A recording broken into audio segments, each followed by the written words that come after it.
Very good morning to all of my dear friends. Myself Arnav Priyadarshan SSC at Indian railways. तो जितने भी rail के कर्मचारी हैं, मेरे भाई बंधु हैं, सभी के लिए एक बहुत बड़ी खुशखबरी यहाँ पे निकल के आ रही है दोस्तों। यहाँ पे ये अपडेट जारी किया गया है ऑल इंडिया रेलवे फेडरेशन की तरफ से। दरअसल दोस्तों, जो 8 CPC की डिफरेंट मीटिंग्स चल रही हैं, डिफरेंट जो कि विजिट्स चल रहे हैं अभी स्टेट यूटीज़ में, जुलाई अगस्त तक ये चलेंगे। इन सभी मीटिंग्स में और ये सभी जो डेलीगेशंस आते हैं, यहाँ पे जो डिस्कशन जो किया जाता है वो रेलवे की तरफ से जो डिस्कशन जाते हैं, रेलवे की तरफ से जो प्रपोजल या मेमोरेंडम सबमिट किया जाता है, उसका एक मेजर स्टेक होल्डर है दोस्तों ऑल इंडिया रेलवे फेडरेशन। और इसके जो GS हैं माननीय शिव गोपाल मिश्रा जी, उनके तरफ से ही ये अपडेट जारी किया गया है on official website of AIRF। Actually यहाँ पे खास करके जो रेलवे एम्प्लॉयज़ हैं from level 1 to up to higher level, इनके पे स्केल अपग्रेडेशन की बात की गई है। जहाँ पे अभी जो आपका एग्जिस्टिंग 7th CPC में जो आपको पे स्केल दिया जा रहा है, इसके अनुसार जो 8 CPC में आपको इंक्रीमेंट मिलना चाहिए और उसके अनुसार जो आपका करस्पॉन्डिंग वहाँ पे प्रपोज्ड स्केल PS स्केल जो होना चाहिए, उस पर यहाँ पे एक मेमोरेंडम पेश किया गया है दोस्तों। ये यहाँ पे हम देखेंगे, ये मेमोरेंडम जो है यहाँ पे operating department, commercial department, engineering department, जो आपके फार्मासिस्ट होते हैं, मेडिकल डिपार्टमेंट, ये सारे ही डिपार्टमेंट्स ये कवर किया गया है इस डॉक्यूमेंट में। और सारे ही प्रपोज्ड स्केल यहाँ पे डिटेल्स में जारी किए गए हैं। तो ये एक अच्छी अपडेट है सारे ही रेलवे एम्प्लॉयज़ के लिए। तो चलिए हम सबसे पहले ऑफिशियल डॉक्यूमेंट की तरफ चलते हैं। उसमें भी सबसे पहले हम लोग देखेंगे इंजीनियरिंग कैडर, जहाँ पे टेक्नीशियंस एंड SSC JEs का चर्चा किया गया है। उसके बाद दूसरे कैडर्स पे हम जाएंगे। तो दोस्तों, यहाँ पे आप इस डॉक्यूमेंट का जो पॉइंट नंबर 3 है, यहाँ पे इंजीनियरिंग डिपार्टमेंट की चर्चा की गई है। सबसे पहले इंजीनियरिंग डिपार्टमेंट्स में कौन कौन आ रहे हैं? टेक्नीशियंस, जो भी आपके टेक 1 है, 2, 3 MCM हेड टेक्नीशियंस। उसके बाद टेक्निकल सुपरवाइजर्स, टेक्निकल सुपरवाइजर में SSCs, JEs and SSC incharge. SSC incharge अभी तक एक इंटरनल पोस्ट होता था, मगर यहाँ पे SSC इंचार्ज को एक डिफरेंट पोस्ट में कैटेगराइजेशन करने की भी मांग की गई है friends, of all engineering departments, जिसमें कि आपके mechanical, electrical, civil as well as CSIT भी आता है। इसमें डिजाइन एंड ड्राइंग के स्टाफ को भी इंक्लूड किया गया है फ्रेंड्स। तो सबसे पहले अगर देखेंगे सीरियल नंबर 1 पे JE की बात की गई है, जूनियर इंजीनियर की। अभी आपका एग्जिस्टिंग पे लेवल है 6, जहाँ पे 35,400 से आपका बेसिक स्टार्ट होता है। 8th CPC में जो प्रपोज पे लेवल पे इनको दिया गया है, PS5 पे डाला गया है, PS5 पे डाला गया है।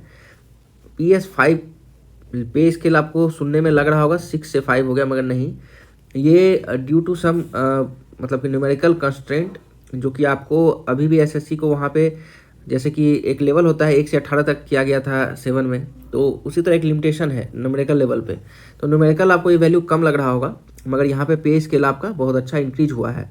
35,400 से डायरेक्टली यहाँ पे आपका स्टार्टिंग पे जो PS5 में प्रपोजल है वो 1,82,500 किया गया है। हो सकता है इतना नहीं मिले, 1 लाख 1.25 लाख तक भी अगर मिलता है तो बहुत अच्छा रहेगा एक पे scale for JE। In view of the technological upgradation and highly qualified recruitments, ये रिमार्क्स में डाला गया। हाईली क्वालिफाइड रिक्रूटमेंट्स का मतलब कि ज़्यादातर BTech कैंडिडेट्स अभी JE में आ रहे हैं, क्योंकि SSC की डायरेक्ट भर्ती हो नहीं रही है। और BTech तो छोड़िए, कभी कभी MTech और PhD भी देखने को यहाँ पे मिल रहे हैं दोस्तों।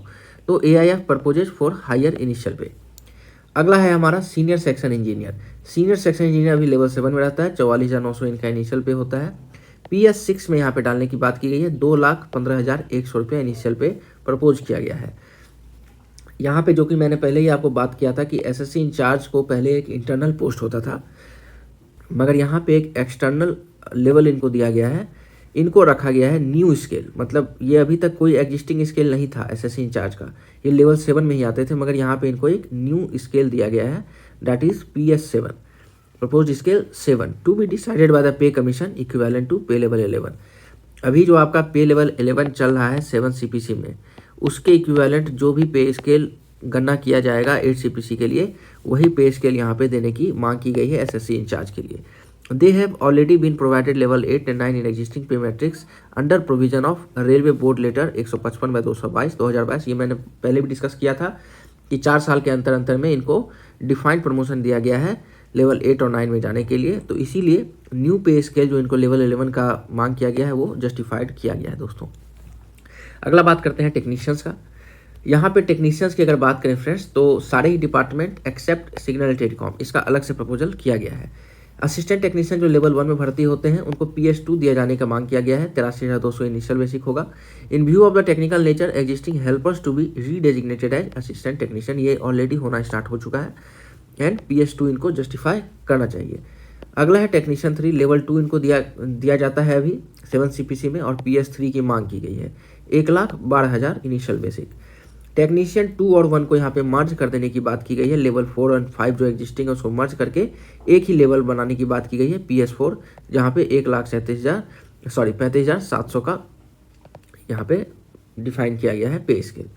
अगला है दोस्तों सीनियर टेक्नीशियन जो कि लेवल 6 में रहते हैं अभी, उनको PS5 में डालने की बात की गई है। 1,82,500 का यहाँ पे इनिशियल पे देने की बात की गई है दोस्तों। मतलब सेम एज द जेईज। अभी भी जो आप देखेंगे कि जो MCM बन जाते हैं, सीनियर टेक्नीशियन बन जाते हैं, वो लेवल 6 में आ जाते हैं, मगर नॉन फंक्शनल अपग्रेडेशन होता है। वो जेई के लेवल में रहते हैं फाइनेंशियली, मगर लेवल फिर भी मतलब कि डायरेक्ट रिक्रूटमेंट वाला लेवल उनको नहीं दिया जाता है, नॉन फंक्शनली अपग्रेड किया जाता है। अगला है सिग्नल एंड टेलीकॉम डिपार्टमेंट के लिए अलग से यहाँ पे प्रपोजल डाला गया है, क्योंकि अलग अलग टाइप्स के डिमांड यहाँ पे आ रहे थे। क्यों असिस्टेंट टेक्नीशियन को यहाँ पे सेम लेवल 2 में रखने जाने की बात की गई है प्रपोज स्केल में, मगर असिस्टेंट टेक्नीशियन के बाद जो होते हैं टेक्नीशियन 2 एंड टेक्नीशियन 3 इनका लेवल यहाँ पे मर्ज करने की इनका लेवल यहाँ पे लेवल 2 का PS3 दिया जाएगा और टेक्नीशियन 2 और टेक्नीशियन 1 जिसमें कि TCM ESM भी आते हैं उनका लेवल मर्ज होकर PS4 में जाएगा। सीनियर टेक्नीशियंस यहाँ पे लेवल 6 में ही रहेंगे सेम। यहाँ पे higher pay demand as they have technical nature work entry qualification is +2 83,200, ये पहले भी इसको किया गया है। अब दोस्तों अगर कहेंगे टेलीकॉम कम VC ऑपरेटर्स जो होते हैं उनके लिए क्या बात हुई है, तो यहाँ पे 4 कैटेगरीज हैं टेक्नीशियंस में, इनको PS4 and PS5 respectively allot करने की मांग की गई है। सैफर ऑपरेटर्स की भी मांग की गई है। ऐसे अगर आप देखें तो CMA की भी बात की गई है यहाँ पे, केमिकल एंड मेटलर्जिकल असिस्टेंट की। अभी जो CMA आते हैं लेवल 6 में बहाली होती है उनकी जेई के साथ, उनको भी PS5 दे जाने की मांग की गई है। और CMS जो लेवल 7 पे बहाली होती थी SSC के साथ, उनको PS6 देने की अभी बात की गई है। CMS इंचार्ज जो है सेम एज SSC इंचार्ज की तरह ट्रीट किए जाएंगे, न्यू स्केल पे उनको दिया जाएगा PS7, ऐसा मांग किया गया है दोस्तों। लेबोरेटरी असिस्टेंट की अगर बात करें तो ग्रेड 2, ग्रेड 1 एंड केमिस्ट तीनों ही लेवल को लेवल 2, 4 एंड 5 रिस्पेक्टिवली जो अभी मिल रहा है उसके according PS3, PS4 and PS5 में रखे जाने की मांग की गई है। हालांकि ये पूरा डॉक्यूमेंट्स अगर आप देखेंगे दोस्तों तो ये 65 पेजेस का डॉक्यूमेंट्स है। Due to temporary ban on Telegram I am unable to share it on that platform. तो मैं कोशिश करूंगा कि गूगल ड्राइव का लिंक डाल के वीडियो में ही आपको ये डॉक्यूमेंट में शेयर कर दूं। इसमें अगर आप देखेंगे तो सारे ही कैडर्स की यहाँ पे बात की गई है दोस्तों। ट्रैक मेंटेनर हों, लोको इंस्पेक्टर हों, चीफ लोको इंस्पेक्टर हों, गुड्स ट्रेन मैनेजर हों, उसके बाद आपके ALP सेंटर, सारे ही जितने भी डिपार्टमेंट हैं, फार्मासिस्ट हैं, सभी का बात यहाँ पे किया गया है। मैं ये पूरा डॉक्यूमेंट ही आपको गूगल ड्राइव के लिंक के जरिए शेयर कर दूंगा, तो वहाँ पे आप डिटेल्स में देख सकते हो। कहीं ना कहीं जितने भी रेलवे कर्मचारी हैं, चाहे जिस भी विभाग में हो, सभी के लिए ये एक गुड न्यूज़ जरूर है दोस्तों। तो देखते हैं, hope for all the best कि ज़्यादा से ज़्यादा हमारा यहाँ पे अपग्रेडेशन हो पे स्केल में। मिलते हैं फिर किसी नेक्स्ट अपडेट में आपके साथ।